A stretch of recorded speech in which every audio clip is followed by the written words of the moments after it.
everybody. I am Simon Whale of Kerfuffle. You should know that already, but you should also know Mr. Mark Hinkins of Rex. How are you, sir? You okay?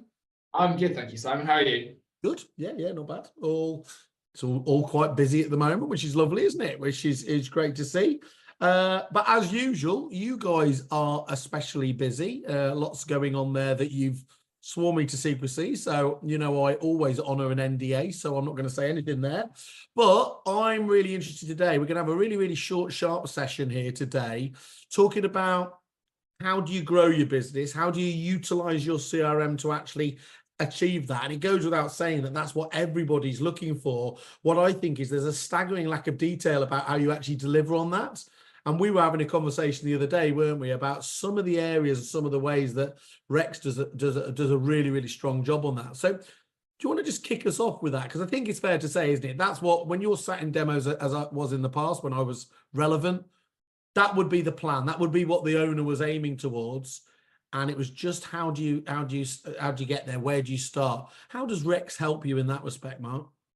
So, yeah, you're absolutely right. Growth is sort of a buzzword at the moment and has been for a while, where you go into demonstrations, agents you talk to, what we want to do, we want to grow our business.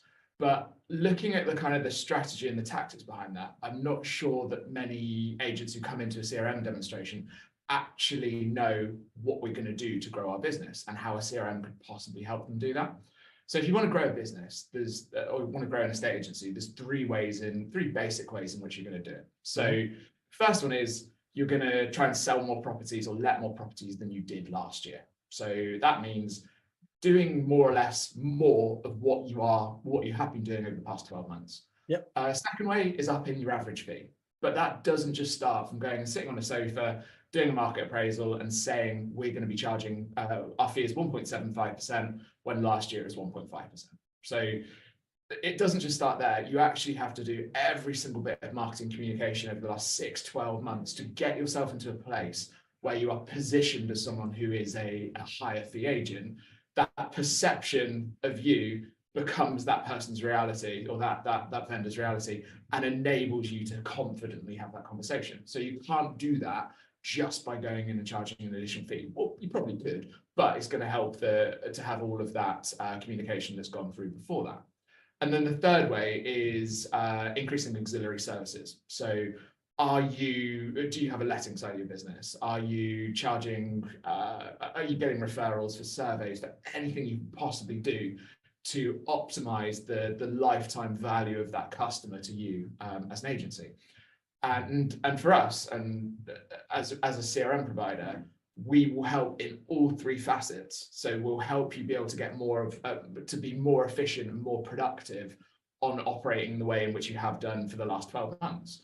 We're going to help you with every bit of communication that you could have to your entire database or that target in your database to really be making your communication that higher level to mean that you can command that higher fee. And then we're going to have those automations or those semi-automations in place and those prompts that are going to mean that every single time you register an international buyer, are you opening up that opportunity where you could be referring them to an FX broker or someone where you're going to get an introduction fee at that point? Interesting angle, yeah. And is there, I understand, I mean, most people deviate, let's be honest, the vast majority focus back straight to the first one, don't they? How do you let and sell more, basically? Problem is that's such a congested area. It's control the controllables. Yes, you can affect that, but it's not like your competitors are going to just let you do that, are they? The other angles feel like they're more in your sphere of influence. And actually, I've seen, I think one of the, you do fight over that market share religiously, as you should do. But my perception has been that the quality agents go straight for that second option of how do you get your fees up there, because it's such a defender in terms of your margin, isn't it? By doing that part of it right, by charging a higher fee but delivering a better service, feels like the sweet spot of long-term profitability and growth of the business. It is. It definitely is, and it's actually counterintuitive for me as a CRM salesperson for me to say anything other than the first one. So we all know the old prop tech adage of basically saying it's just going to cost you one more. It's just going to get more sale to kind of justify that fee.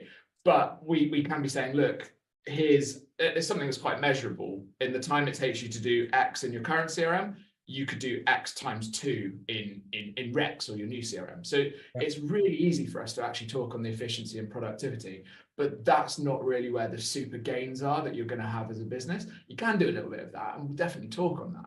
But actually, it all comes from how do we improve, how do we maybe use that time that you've saved to increase the touch points or the communication or the way in which you're framing yourself, and then really growing that part of point 2 that I was saying, to really be able to say, look, we're having deeper conversations, we're presenting ourselves in a better way, which is allowing us to have allowing us to really command a higher fee, and that's the point in which we can really help. And then the basics of the automation or anything that we add in for point 3 is something that a CRM with a decent open API or workflow builders in the system that will enable you to automate or optimize a certain process and customize it. Not many of the CRMs are going to be able to do that. If you're doing a CRM if you're with a CRM that will enable you to, you'll be looking at an extra 2, 3, 4, 5,000 on your top line every single month. And I think it's one of those, one of the things I've always said about Rex is that there's a lot of, very, very good new players in the marketplace in terms of CRM that really, really look the part. But, a lot of that comes down to a lack of functionality as well, doesn't it? Whereas actually, because of Rex's long history over in Australia, who do CRM, this core CRM piece right, I believe, to combine that, the simplicity of the UI and the depth of functionality is the real sweet spot that feels like you guys have had for some time. And not least, it's obviously was demonstrably shown, because spicers don't just choose anybody, do they? And to win that so early in the day coming over here shows that ability for you to deliver on these key claims is a vital element. Is this where it feels like that you do have that sweet spot, that you're able to not just talk the talk, but show across the many thousands of international clients that you've got that this is possible and indeed attainable by most clients? Yeah, I think it is. I mean, look, you bring out a new CRM, or you have a CRM that doesn't have the depth of functionality, and it's really easy to make the user interface look nice if it's sort of minimalist and you don't actually have much to go in there. I think what we've been able to achieve with Rex is we've got the depth of functionality for different types of businesses. So not just a standard high street agent, or not just a self-employed broker model. We can operate across all of them. We've got the depth of functionality, and we still have a really attractive, usable, functional UI. Yeah. So how do people, in your experience, it's always just difficult to get started, isn't it? Everyone's going to buy into what you just said there. One, list, sell more properties, lease or sell more, up in your fee, auxiliary services. What should they do? Do they need to be understanding what the priority is, then coming to you? Do they just come and have an open conversation? What's the best way of actually making this a reality? Yeah, so you look at, I think you need to look at a little bit your mindset when you're coming in and actually picking up the phone or having a conversation with a CRM provider when you're starting to make that initial decision. So what's really, really important for you to do? So if you are wanting to grow your business, do you have an idea of what you want that to look like? And don't just go down that sort of rabbit hole of, we have a CRM at the moment, this is our process, we want a CRM that will be a bit more up to date with a shinier skin, and that's what we're going to go with. You actually need to look at your business processes, what you want to achieve, and find a CRM that will help you actually achieve that, rather than falling back on just going for something that looks quite shiny.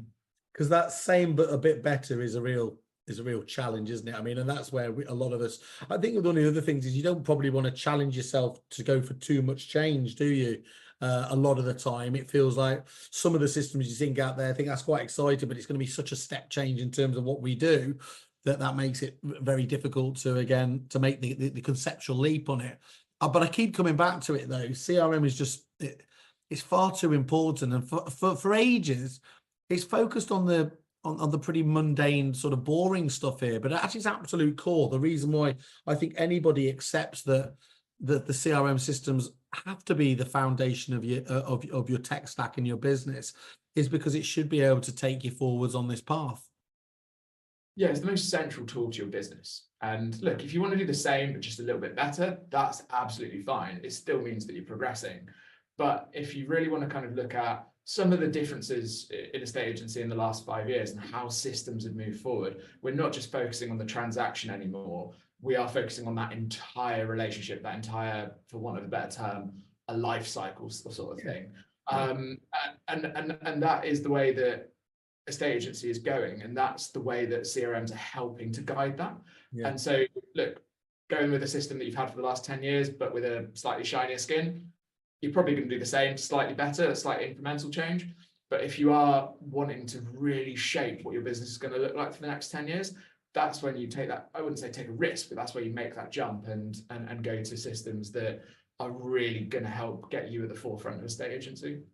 We know from the kind of consultancies we do with some of the, you know, the very best agents, that those, what you're highlighting here is the very question that's being asked, whether they're talking about plotting the lifetime value of a client or looking at the lifetime journey of somebody, whether that's across lettings or sales there.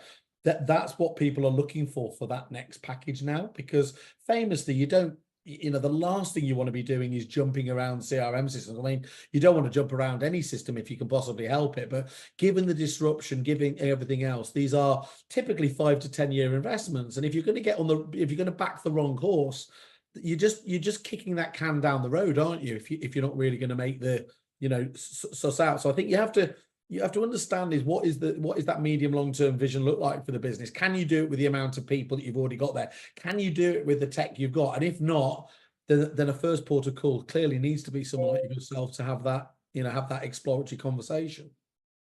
Yeah, I mean, look, the further you kick that can down the road, the bigger the implementation, the inevitable implementation of a new system that you're going to be taking on, the bigger that implementation is going to be. So if you're kicking that down the road, even another 6 months, market looks different. The time you have in your hand, the priorities that have in place, the sort of the unexpected changes in the business, they're going to jump out at you. And it probably means that 6 months where you pushed it is going to turn into 12, and you're losing that initial edge that a lot of your competitors are just jumping. And this is a classic challenge with CRM, is waiting for that perfect period to do something like it's just sat around. Everyone used to try and book up in December, you know, and because that was perceived quieter there. But, you know, there is no perfect time. There's always going to be disruption. If it's a quieter time as well, you can quite easily justify that there's going to be a lack of activity. That means your teams don't get up to speed quickly. Secondly, you've got that horrible thing is everyone goes home at Christmas and then they come back thinking, how do I work this new system here? But that crucial point is that, you know, is just understand what the long-term vision is, because actually, as long as you're working with the team right, the disruption is about just that fear factor of change. And of course there is that getting used to a new package, but this isn't something that should go on for months and years, is it? It should be, if it's done right, that feeling should be there. Obviously a little fall off in productivity in the first week or two, and then a steady ramp up, isn't it, to get you back to where you're going, as long as you're going with a sensible company, of course. Yeah, it is. And I mean, you look at it that you can kick the can down the road for even doing the discovery and doing the initial conversations with CRM providers. But actually, if you're going to be having that, if you're thinking about it, take the steps now. And it might not be that you're going to push the button for another 6 months, but take the steps now, have that in mind, phase a few things out, qualify a few things out, get to the point where you've got a good idea of what you need to do, so that if the time becomes available in 3 months' time where you can just push the button after a much smaller conversation or a much smaller sales cycle, then it's really important to do if you've got that little bit of time now.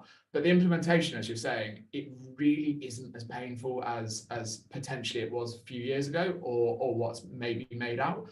And yes, there will be a slight productivity drop-off. It is inevitable when you're switching systems, but the way in which we shape it is that you can do some of your training beforehand. We can try and get you to hit the ground running as much as you possibly can. But what's really important is we get the time to parity of your current system as short as possible. So you're switching system, and that time to being operating at a level with parity of where you were on your previous system is reduced as much as we possibly can do. And then you're starting to see the benefits of why you actually chose to move in a much quicker time period. And it is an iteration. It's not going to be perfect in a week. It's not going to be perfect in a month.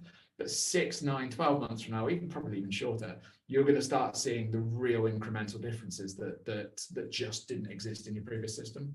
I was going to ask you, and you just teed it up there perfectly, is what's again, getting that expectation level right. Is that what we're talking about? Isn't typically it should be a few months for you to start, getting the data right, so get everyone up to speed there, and then actually being able to, essentially get the fruits of your labors from having made the change. That feels right. Yeah, I mean, look, you sign with us today, we're going to get you on the product somewhere between the next 4 and 12 weeks, depending on who you're coming across from, depending on how quickly you want to do it. And that's the point at which you're going live on the system. And then for a week or 2 weeks, you're really getting used to it, getting down to the nitty-gritty, the nuts and bolts. For those 2 weeks, it's not going to be particularly easy. We try and help as much as we possibly can do. But it's going to be the point at which after that 2 weeks, you're going to be at that comparable level of operating as you were on your previous system.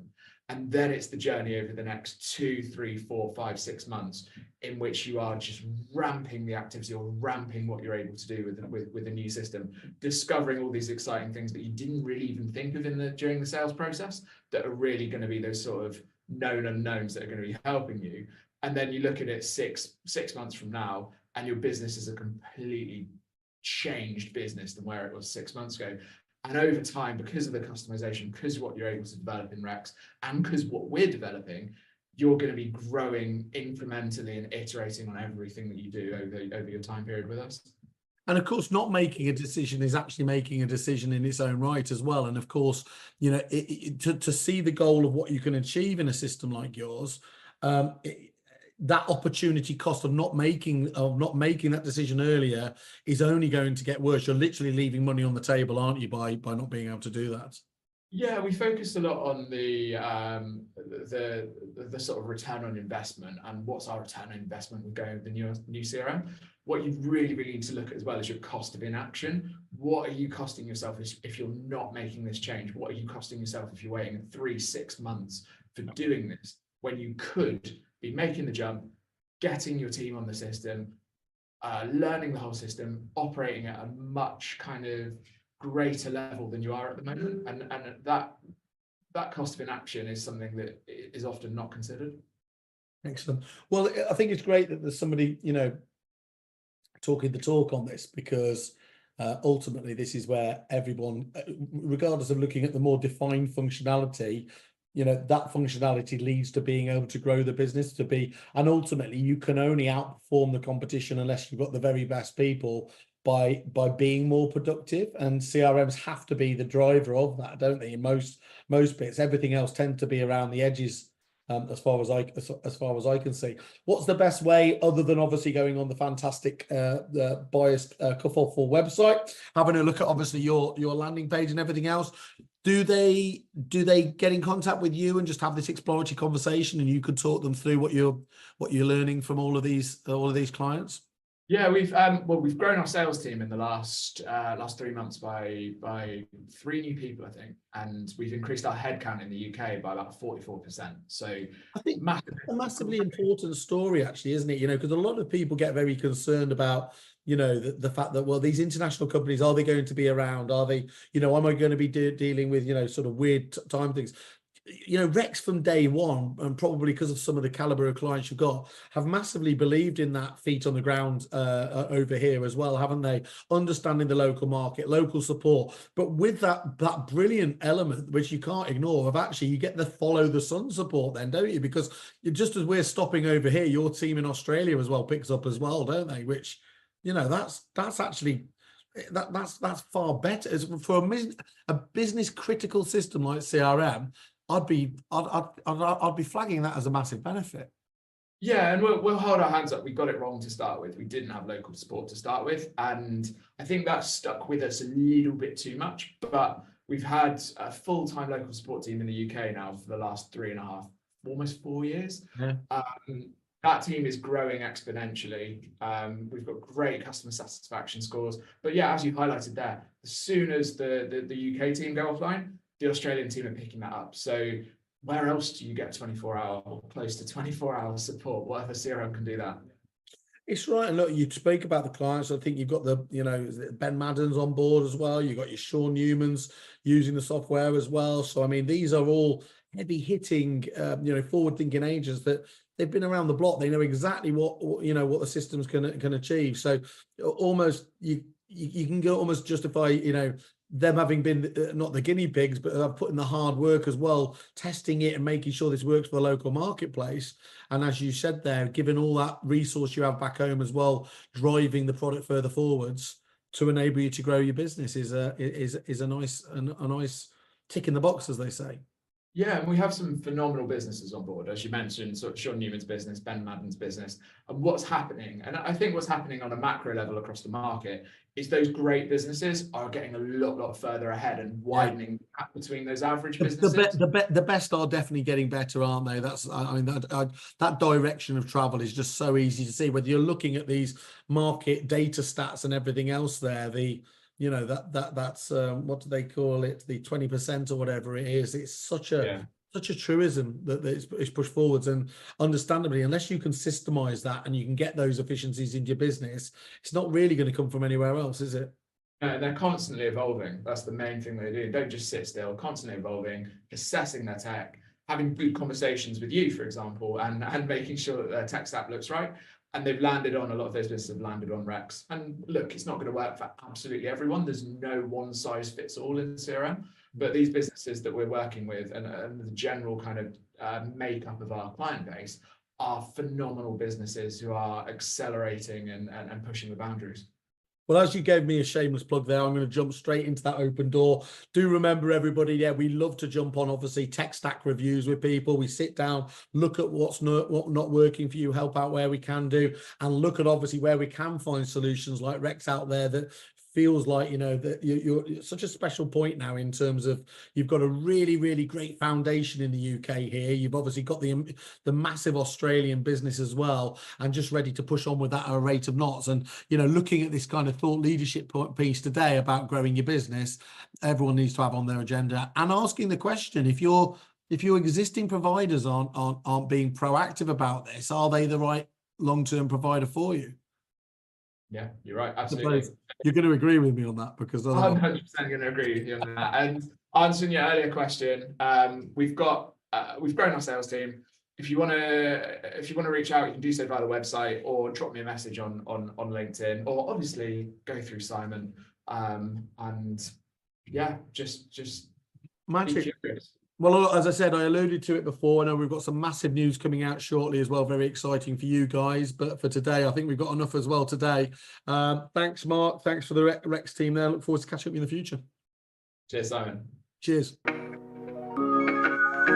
I was yours for the taking. Guess I needed a